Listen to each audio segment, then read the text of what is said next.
what you know.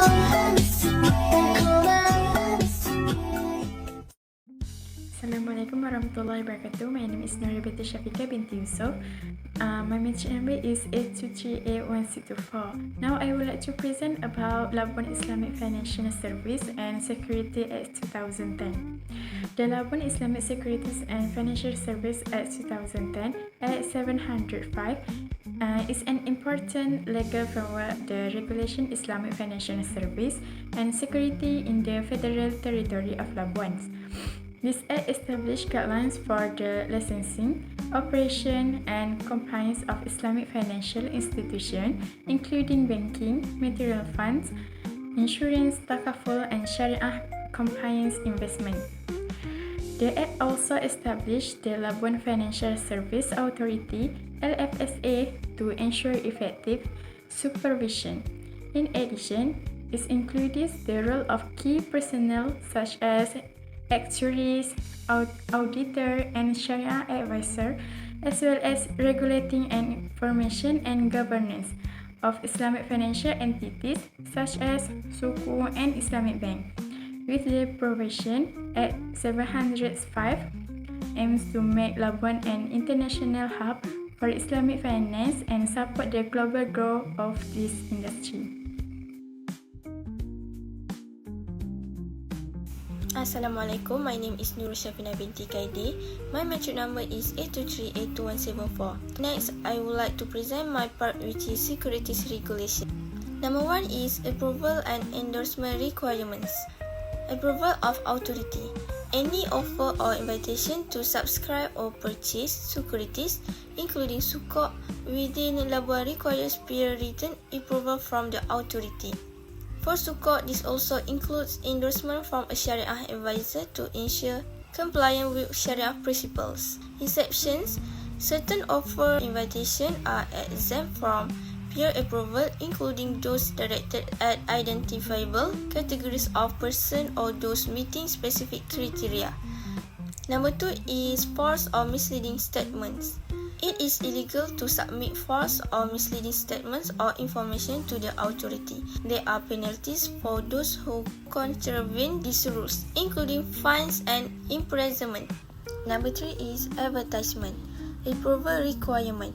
Advertisement related to offers of securities must be approved by the authority before publication. Unauthorized publication of such advertisement incur fines. Number 4 is prospectus registration. Securities cannot be issued or offered without registering a prospectus with the authority. The prospectus must comply with regulatory requirements and provide accurate information to potential investors. Number 5 is Labuan Trust Company and Financial Institutions.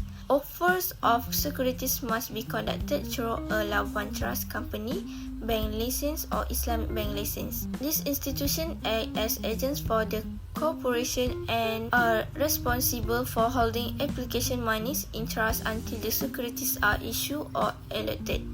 Next is liability and compliance. Civil and criminal liability. Individuals involved in the issuance of prospectuses can face civil liability for untrue statements or non-disclosures. Criminal liability applies for international misleading or deceptive practices. Lastly is trust and handling of application monies. Trust account. Application monies must be held in a separate trust account until the securities are issued or allotted, ensuring that funds are safeguarded until the completion of the issuance process. Name is Nur Balkis Najah binti Subari. My matric number 823822359. So I want to proceed to Sharia Supervisory Council. Establishment of Sharia Supervision Council. This council consists of Sharia experts who provide full supervision and guidelines in Islamic financial aspect, ensuring that every Islamic financial product and service is in compliance with Sharia principles. Next, function of the Sharia Supervision Council. First, review and verification. Checking and verify if security and companies comply according to Sharia principle. Conduct research by examining each document such as financial report and contract. Make an assessment by ensuring that business activities are not involved in matters that violate Sharia principles such as gambling, usury, and illegal investment. Second, advice and guidelines.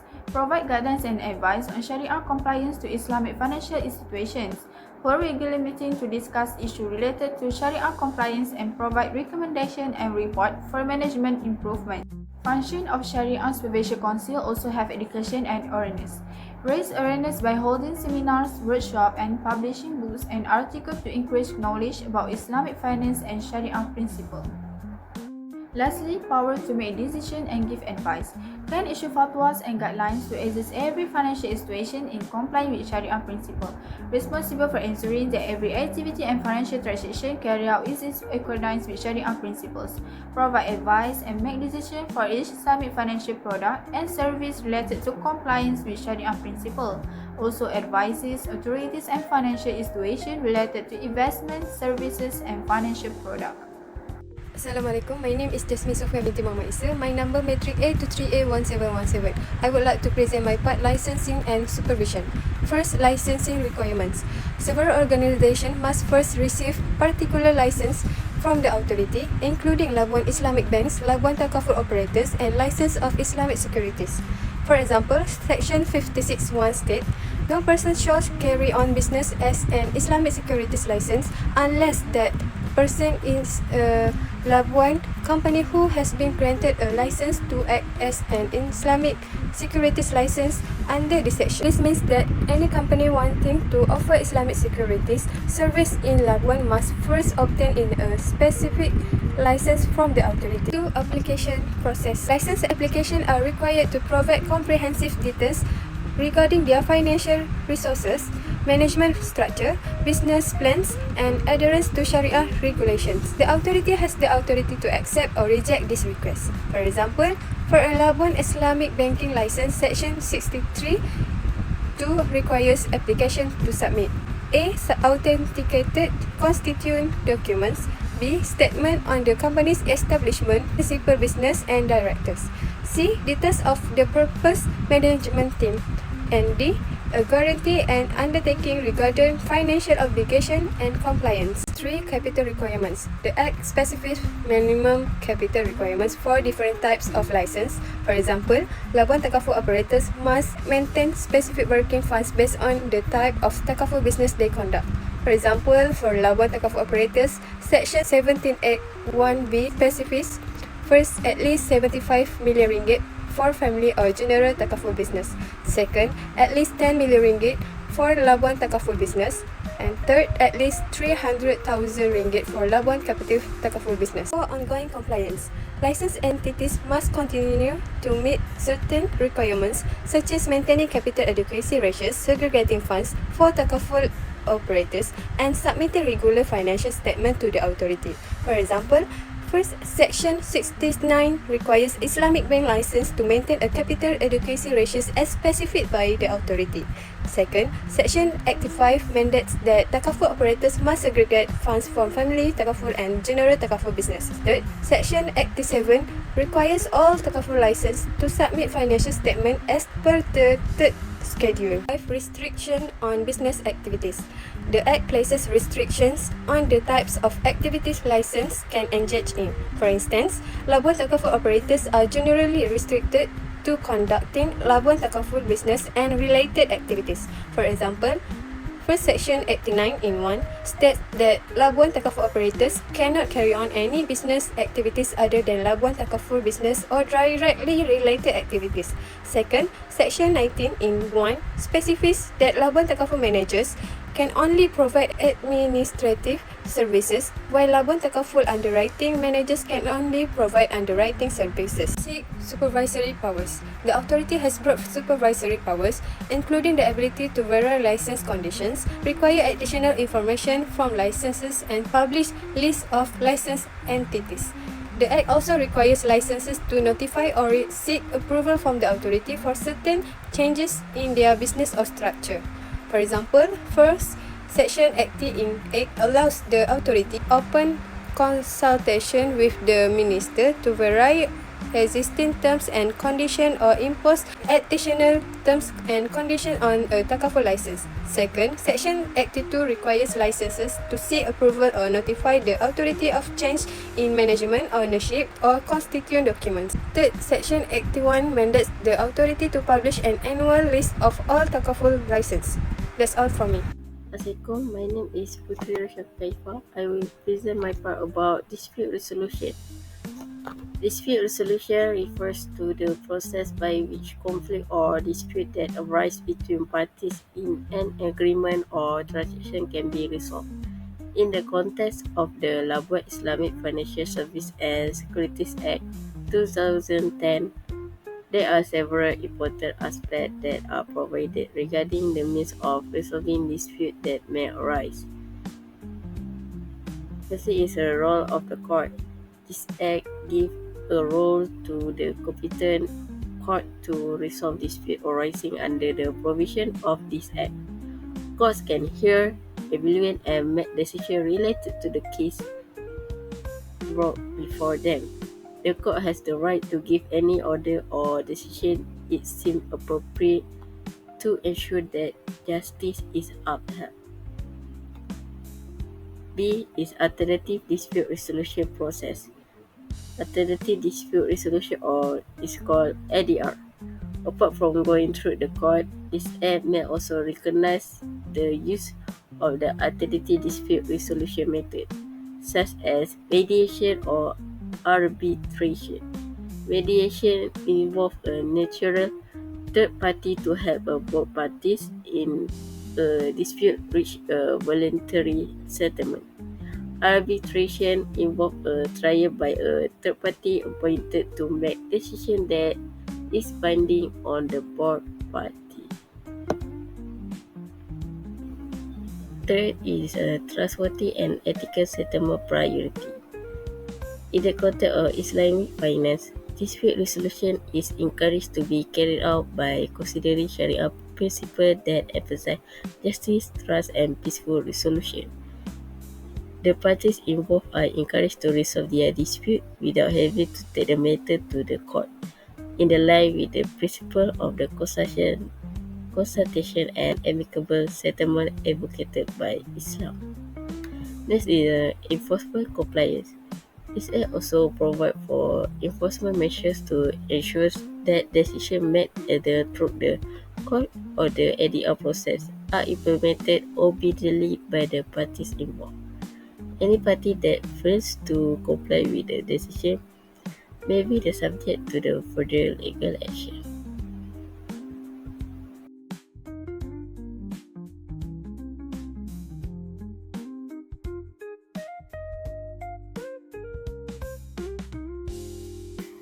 Hi, Assalamualaikum warahmatullahi wabarakatuh. My name is Nabil Al-Aizad bin Shamsul Afandi. My metric score is A23A1768. So the next discussion is we'd like to talking about the Labuan Business Activity Tax Act 1990. This is a key part of the tax system in Labuan.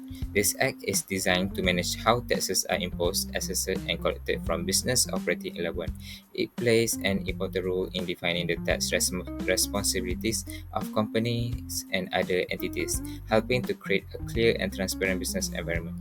Since it first became law on 1 October 1990, the Act has been updated several times, with the most recent changes made in 2021 under Act 833. These updates show how local regulations are evolving to keep up with global business trends.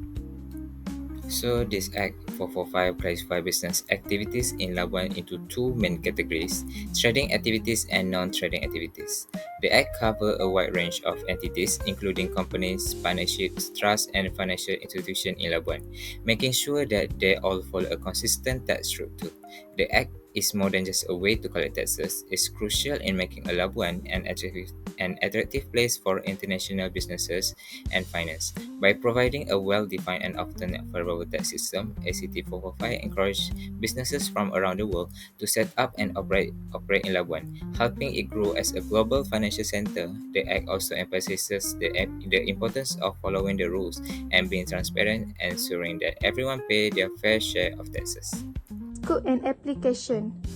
This study was conducted to review the Labuan Business Activity Tax Act 1919. Subject to this Act, Labuan entities that conduct Labuan business activity must be taxed in accordance with this Act for each year of assessment in respect of the Labuan business activity. Labuan business activity are subject to the Income Tax Act 1967 during election. A Labuan entity that carries out Labuan business activity can make an irrevocable election in prescribed form that any profit of the Labuan entity for any basic period for a year of assessment and the following basic period to be taxed in accordance with the Income Tax Act 1967 in relation to the Labuan business activity. The selection mentioned in subsection 1 shall be made and given to the Director General within 3 months or any extended period as permitted by the Director General after the commencement of the basic period for a particular year of assessment. Assalamualaikum, I am Farhan, number 3823A1715. I will explain about tax rates. First, Labuan trade activities.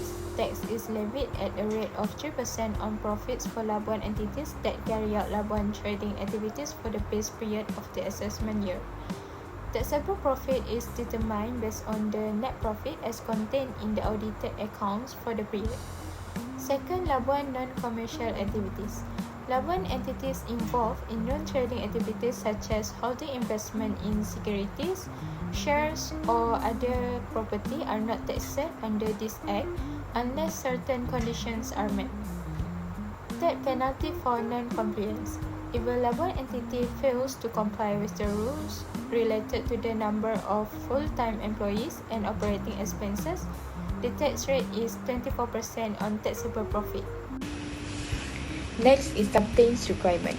The Labuan Business Activity Tax Act 1990 is an act that provides various benefits to any business activity carried out in Labuan, and one of them is tax incentives.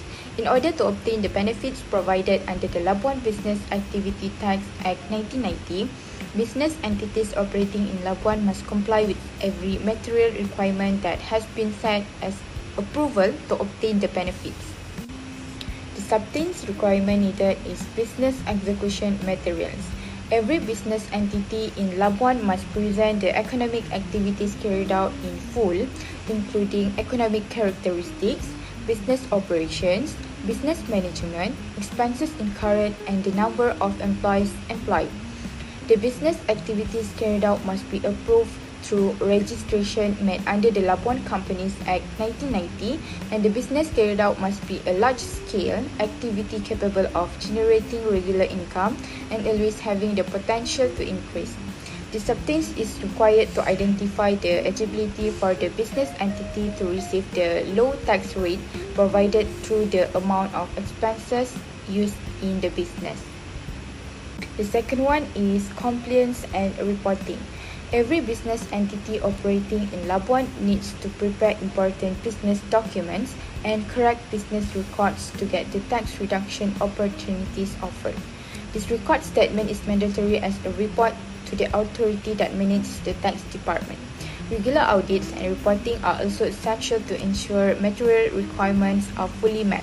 All business accounting records and reporting requirements must be submitted together with the company's clear financial statements. Next is management and control. All business management and control over the business company must be conducted from Labuan, not from locally. So, company directors need to be in Labuan to conduct business management, and all company management decisions need to be completed there. 4. Physically presence of business operations. The need for this substance can be demonstrated or proven through the existence of a business office or any business premise in Labuan. These substance requirements are necessary to identify that business activities are actually carried out in Labuan, as well as important to identify where business records are kept. If there is no physical location of the business in Labuan, then it has not met the substance requirements under the Labuan Business Activity Tax Act 1990. 5. Rule enforcement and audit. The company needs to ensure that all the necessary rules and conditions can be fully met as stipulated. Every company should undergo inspections and audits to ensure that all regulations in the Labuan Business Activity Tax Act 1990 are fully complied with. The company must also state the financial records in detail for the entire business activity carried out. All these reports are very important for the audit process and the approval of tax incentives by complying with every rule. The last one is statement of energy needs. The company needs to find the number of employees that meet the needs of the department and the scope of employees in managing business activities. The number of employees must be sufficient and served in Labuan so that all business activities can be carried out more easily. The employees or staff hired must be qualified and have the potential to handle business operations. So, all the material requirements above must be fully complied with in order to obtain the benefits provided under the Labuan Business Activity Tax Act 1990 without being fined for violating the prescribed rules. My name is Faliza Atira binti Muhammad Azmi. My metric number is A23A1676. I will present about filing and compliance. The first is filings. Filing of statutory declaration and return of profit. The filing of the statutory declaration and return of profit is a Labuan entity that carry out Labuan business activity. They are required to be carried out within 3 months or any extended period permitted by the Director General from the commencement of assessment, file his statutory return and return of profit for the year of the evaluation in the prescribed form to the Director General. The filing of statutory account and profit return for Labuan tax is essential to comply with the laws and regulation under the Labuan tax system. Among the process for filing a statutory account for Labuan tax are determining company status, account preparation, filing with the Labuan Financial Service Authority or LFSA, tax preparation, tax payment, compliance and submission of document, and continuous compliance. First, determination of company status. Ensure that your company is registered entity company in the Labuan and complies with the rules set by the LFSA. Preparation of account. Preparation annual account. All companies in Labuan are required to prepare annual financial account prepared by a certified accountant. Audit account. The account must be audited by appointed certificate auditor. Completion with the LFSA. Submission to the LFSA. After the audited account have been completed, they must be submitted to the LFSA within the specific period. Filing deadline. Annual account usually need to be submitted within 6 months of the company financial close date. Tax preparation. Tax calculation. The company needs to calculate Labuan tax based on the income earned. Labuan offer competitive tax rate compared to the other states in Malaysia, and there are several options that companies can choose from. Submission of tax return. The company also need to file an annual tax return to the LFSA, which involves declaring income and calculating tax payable. Tax payment. Pay the tax that has been calculated according to the established rule. Tax are usually due within a certain period after the tax declaration is made. Compliance and document submission. Supporting document. Ensure that all required supporting documents are included with account and tax return, such as audit report and other financial document. Continuous compliance. Ensure monitoring of any change that occur in filing and tax regulation. Labuan tax profit returns need to go through process such as tax start, return filing, deadline, documentation as well as exemption and deduction. Types of tax. Labuan offers 2 types of tax, which are fixed tax and tax based on profit. Return filing. The company must submit an annual tax return. Deadline. This tax return must be submitted on a certain date, which is after the end of the company financial year. Documentary. Ensuring that all supporting documents relating to income and expenditure are properly kept and prepared for audit and compliance purpose. Exemption and deduction. Checking whether the company is eligible for tax exemption and deduction from the Labuan authorities. Next is compliance. The official was responsible for compliance in doing all the action and things that needs to be done by the Labuan entity. This acts shall be jointly and severally located with manager or other case official in Malaysia. Resident direction as provided in the Labuan Companies Act 1990 Act 441, Secretary. In the case of a trust, trustee or trustee, any person, however style, performing the function of any person referred to in preceding paragraph. In the case of company under liquidation or a receiver, the liquidator or the receiver as the case may be. In the case of a partnership, a partners or a partners. In the case of Labuan Limited Partnership or Labuan Islamic Limited Partnership, a general partner of partner. In the case of Labuan Limited Liability Partnership or a Labuan Islamic Limited Liability Partnership, the designated partners or partners. And in the case of a Labuan Foundation is official or official. That's all. Assalamualaikum. My name is Nur Atira binti Azmi. My matric number A23A2390A. Now I will explain about the case study. In Kalimah Resources Sdn Bhd versus DGIR, the dispute concerned the accuracy of the company's income tax assessment. The court reviewed and corrected the tax calculation to ensure they comply with legal standard. First of all, fact of the case. Kalimah Resources Sdn Bhd as the plaintiff is challenging the additional tax assessment imposed by the DGIRs following an audit of the company. The main dispute is whether the tax assessment was accurate and fair.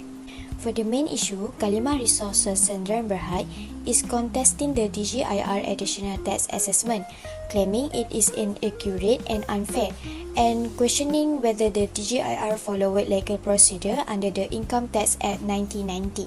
Next, court decision.